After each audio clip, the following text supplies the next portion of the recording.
Sorry, this is a little bit grainy on the iPad, but I don't have my phone out here. So here's the engine, and here's a piece of the firewall. Now, I was considering going at it from underneath, which I saw in another video, jacking the car up and getting at it from underneath. It's really easy to get to if the shadow could get out of the way here. Let me shine a light down in here. And you can see currently I have I've got a breaker bar around it. And let me light it from down here.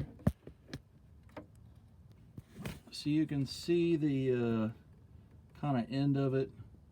It's on the right side, looking towards the engine. And luckily, I had an oxygen sensor wrench that I've had for about 20 years from changing them on other cars. And it's a thin wall with a slot up the side that allows the wire to go through. You can see the brand new oxygen sensor here that I have, the Bosch. If I can get it out here. It's not very long. The sensor's an easy disconnect. You know, there's the wiring harness is right here next to the oil filter.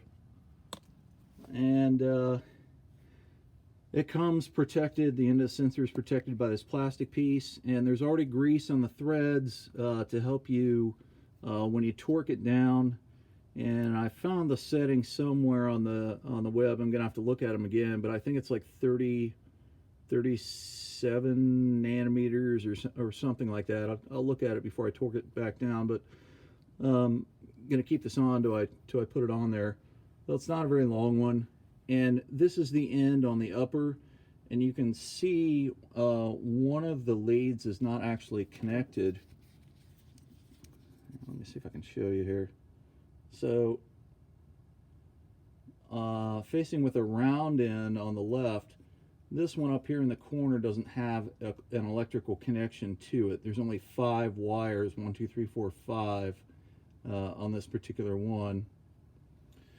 So that's the new one that's going to go on, and I've had some trouble getting this one out.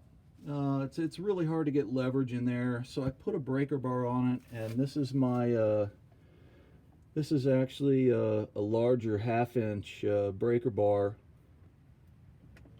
So I have an extension on here, and I have a conversion, and what I've done is just removed the I've removed the single screw right here out of the cooling tank, and I've pulled it back, and I'm holding it aside.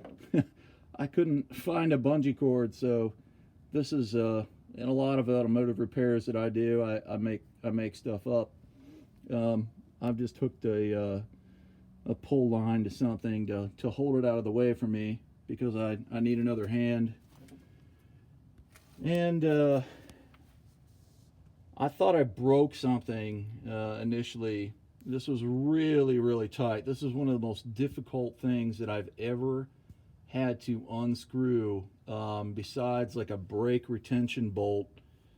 It was really stuck on there. So if you don't have a breaker bar in your lineup, I suggest that you get one, or at least a pipe, a thin walled copper aluminum pipe to throw over your ratchet to get a little more leverage. But I've almost got this out of here.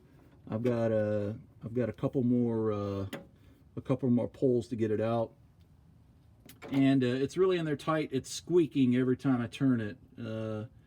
So you know, it's good to have some kind of either Loctite or something on the threads that when you go to change it again, you can get it off a little more easily. Thanks for watching.